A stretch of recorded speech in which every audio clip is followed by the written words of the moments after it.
210 anos após o nascimento de Charles Darwin, muitas coisas não ficaram bem claras.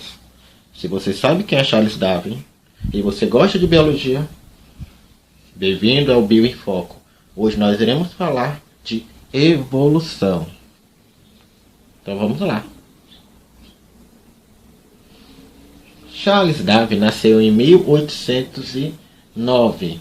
Naquela época, a ideia que se tinha a respeito da criação das espécies estava voltada ao criacionismo, que nada mais é que acreditar que um ser divino criou todas as espécies. Isso se deu por volta do século XIX. Em meados do século XIX, quando Charles Darwin publicou o livro A Origem das Espécies, tudo isso foi mudado. E algumas coisas começaram a aparecer. Entre elas as palavras seleção natural. Passando.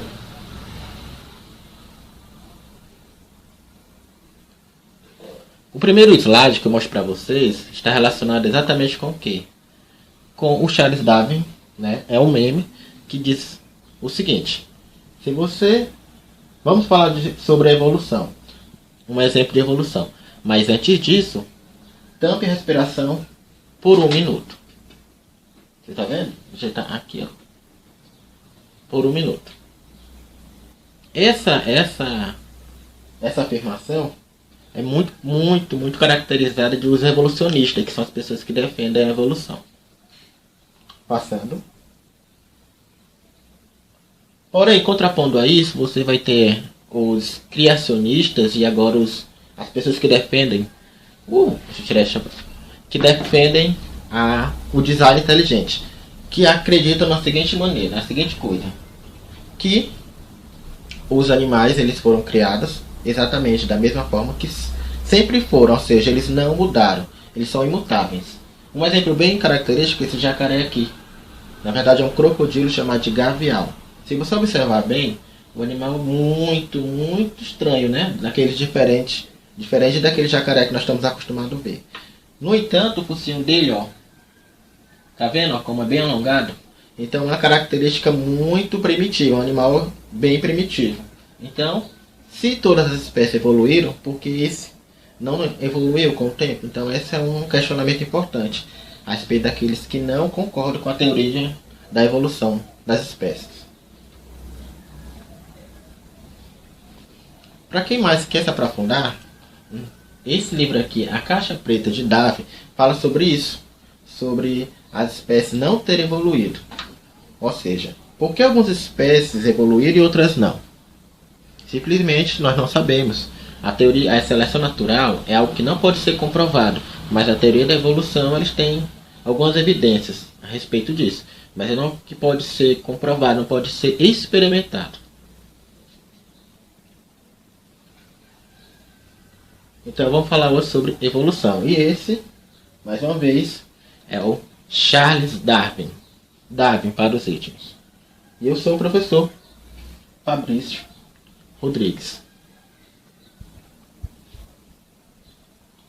A variedade de seres vivos em nosso planeta tem fascinado a humanidade ao longo da história. Essa variedade de seres vivos ao longo da história é um processo que sempre foi bem questionado pelos estudiosos.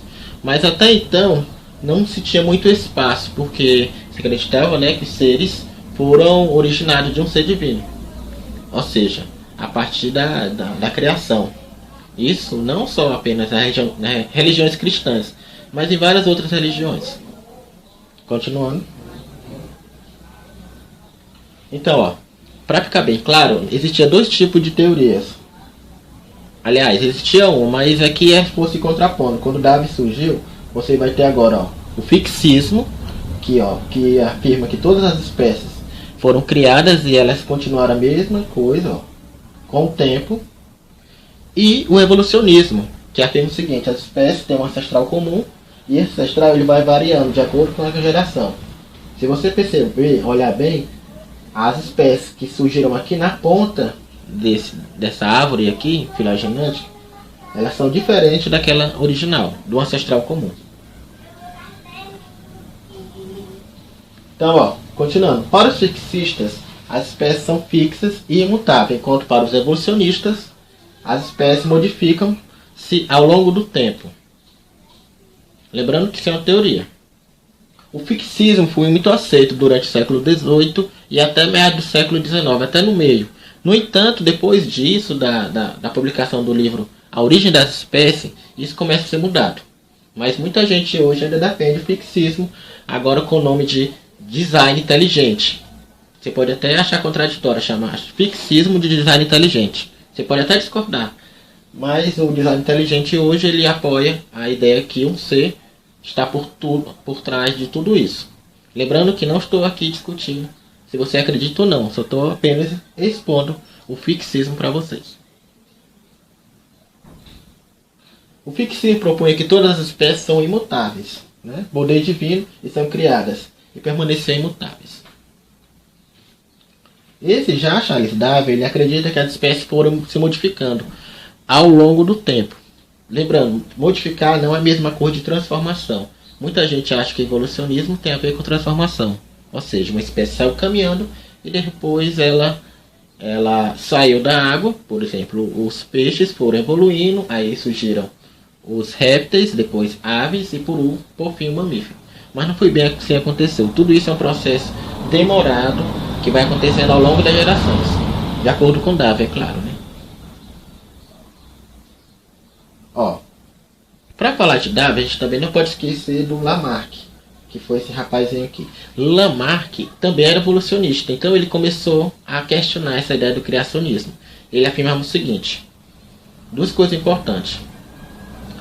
Ele afirmava e defendia que os seres vivos provinham de todos os seres e ocupavam um lugar na escala natural, ou seja, um ser vivo só era originário de outro ser vivo.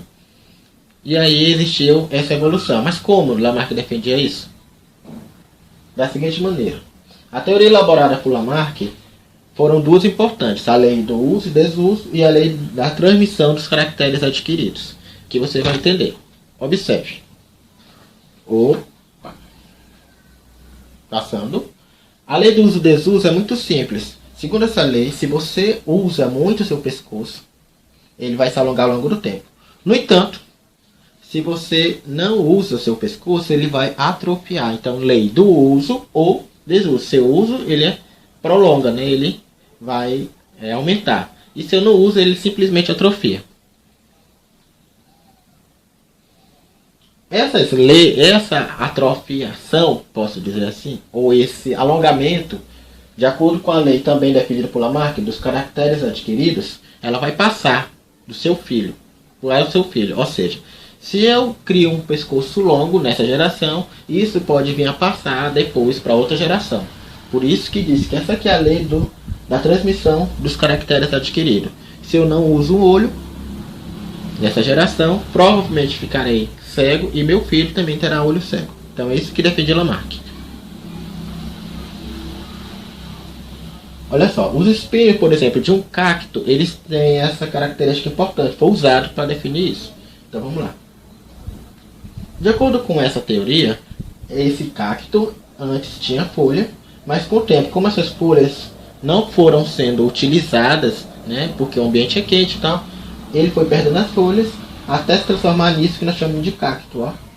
Ou seja, uma planta que não tem folha, entre aspas, né? Porque se você observar, cada espinho daquele espinho é uma folha modificada. Então, para eles, ó, foi perdendo as folhas, se transformou num cacto. De fato, né? Segundo Lamarck, a girafa também, ela existia girafa de pescoço curto. E esse pescoço foi aumentando de acordo com a necessidade. Olha só. Cada geração que passava, a girafa aumentava o pescoço. E isso foi fazendo com que ela alcançasse a copa das árvores, ó. E aí, essa aumentou, passou para essa geração que aumentou mais um pouquinho e até chegar no que nós conhecemos hoje. Isso é o que defendia Lamarck. No caso do pato, também ele utilizou isso. Então, ó, ele observou que todas essas membranas interdigitais foram adaptadas, foram criadas, aliás, foram se modificando com o tempo. Ou seja, o pato não tinha, antigamente, segundo Lamarck, essa membrana. Mas como ele estava andando muito na lagoa, isso começou a aparecer, né? Se desenvolver com o tempo. Antes, durante e agora depois. Bem, mas Charles Darwin também era um pesquisador, né? E aí ele viajou a bordo do navio Beagles e percorreu o mundo inteiro para tentar comprovar essa teoria da evolução, coletando fósseis de animais e plantas. A viagem dele foi relatada exatamente nesse livro bem aqui, chamado A Viagem do Beagles, que é justamente esse naviozinho. Esse livro nada mais é do que um diário, um diáriozinho de bordo, que ele escreveu. E nesse livro aqui ele foi relatando todos os acontecimentos. Por exemplo, ele percebeu que algumas espécies de terdilhões, né, lá em Galápagos, eles se pareciam, né, mesmo sendo a mesma espécie, mas ele tinha algumas características, como a forma do bico. Enquanto um bico é mais arredondado, outros eram mais pontiagudos, então ele observou isso. E mesmo nas mesmas espécies de terdilhões.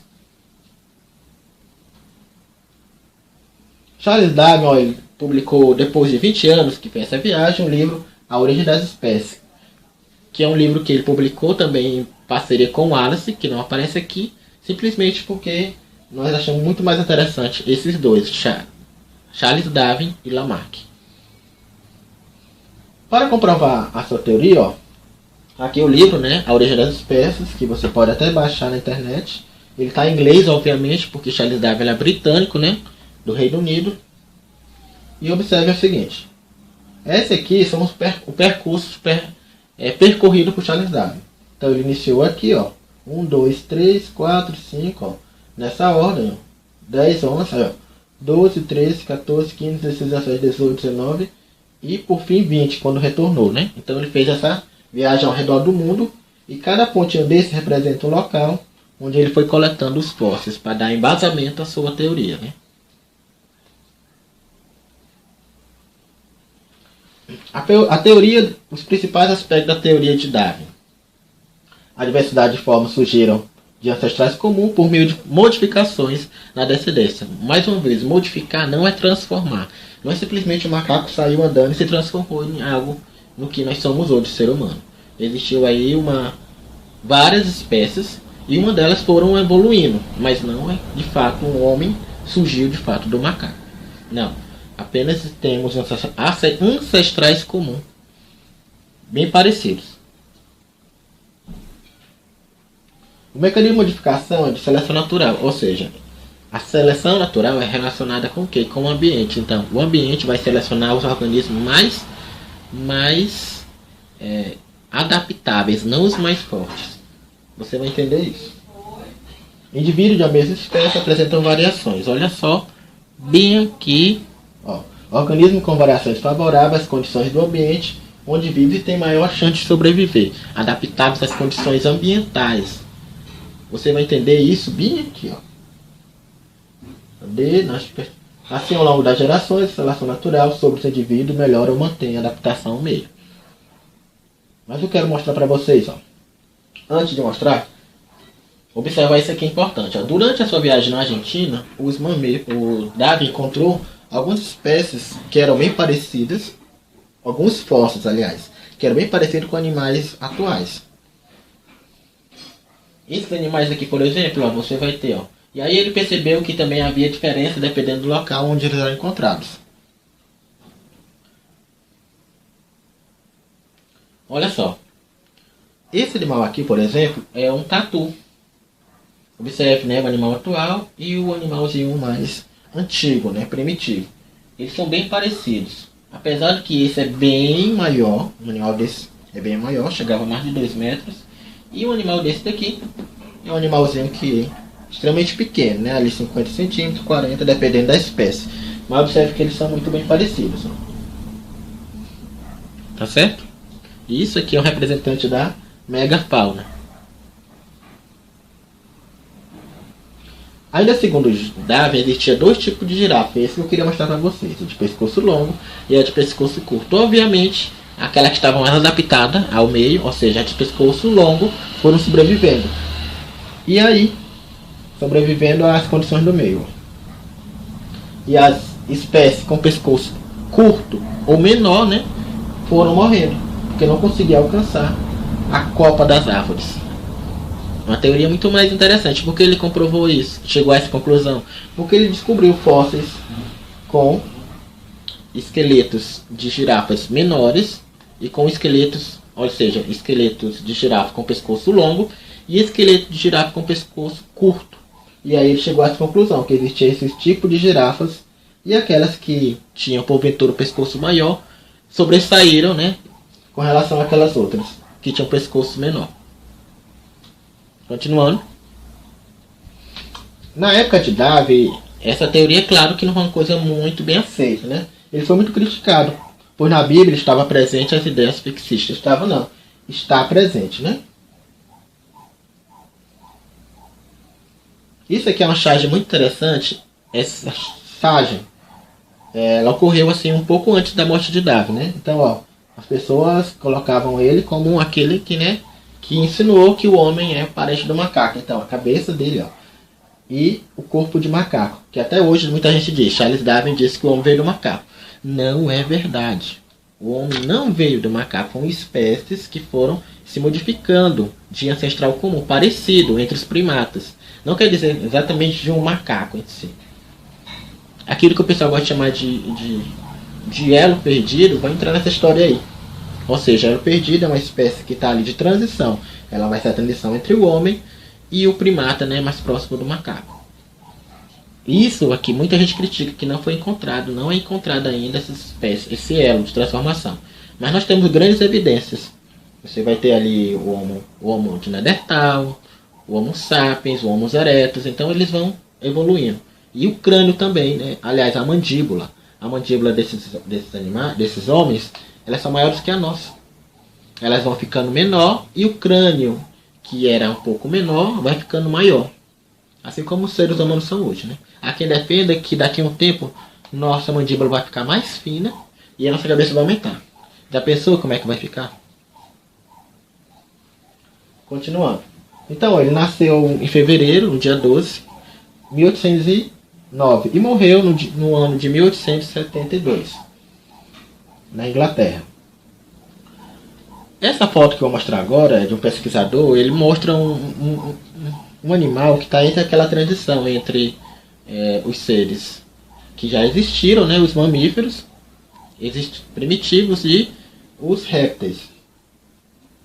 Esse animal ele é contemporâneo da época do dinossauro, então ele tem características que ainda lembram os répteis, mas também já começa a lembrar ali os mamíferos, né? Isso quer dizer o quê? Na escala evolutiva você vai ter primeiro os peixes, logo em seguida começa a sair da água os anfíbios, depois os répteis, depois as aves e por fim, no último aqui, né, na última escala, os mamíferos. Simplesmente porque, se você observar, os peixes colocam ovos, os anfíbios também, só que o ovo de anfíbio é mais resistente do que um ovo de um peixe, por exemplo. E aí você vai ter agora os répteis, que tem um ovo sim, mais resistente à perca de água. E por fim, as aves, que já vai ter uma característica bem parecida até com os próprios mamíferos, né? O coração das aves tem 4 cavidades, assim como o nosso. E por fim você vai ter os mamíferos, que não põem ovos, a não ser algumas espécies, né? Como o ornitorrinco. Essa aqui é um caso muito legal, chamado de divergência evolutiva. Se observar bem, esses animais eles têm a mesma estrutura óssea, mas servem para diferentes coisas. Aqui, por exemplo, aqui eles se parecem muito, mas aqui a mão da pessoa é usada para escrever, né? Ou até mesmo para apontar, como estou fazendo agora. E a mão, entre aspas, de um golfinho é utilizada para nadar. Então, é o que nós chamamos de divergência evolutiva. Da mesma origem embrionária. É bom você dar uma olhada lá em embriogênese, né? Para entender isso, né? Ectoderme, mesoderme, esses famosos folhetos embrionários. E aqui, a asa do morcego, também, modificação, mas serve para o voo. E a asa de uma ave, que também, né? Que modificações da mesma estrutura que serve para o voo, diferente daquilo que o ser humano faz, né? Com a mão. Olha só, outra modificação importante, né? Essa daqui, por exemplo, é o intestino de um coelho e aqui é a espécie humana. O apêndice da espécie humana, ele é bem menor com relação ao apêndice vermiforme de um coelho. Aqui ele tem uma função de ajudar a digerir, né? Ali tem bactériazinha que vai digerir a celulose. E aqui no nosso, ele está muito mais para enfeite, né? Não serve quase para nada isso aqui, o apêndice. A não ser para acumular fezes. As evidências biológicas da evolução. Evidência da evolução biológica. Vestígios dos seres que viveram no passado demonstram que as fases da vida atuais são diferentes. De forma de vida atuais são diferentes das que existiam em outro momento da vida na Terra. Então, os registros fósseis eles dão uma pista, né, para a gente que de fato existiam organismos que foram extintos e que organismos que existem atualmente eles se parecem ou eles são próximos desses animais. Lembrando que isso é apenas uma teoria. Se você gostou da teoria da evolução de Charles Darwin, né, ainda tem ainda a questão dos órgãos homólogos, os órgãos análogos, né, que eu não coloquei aqui. Mas se você quiser saber mais, pode comentar e pede o assunto que eu vou falar, viu?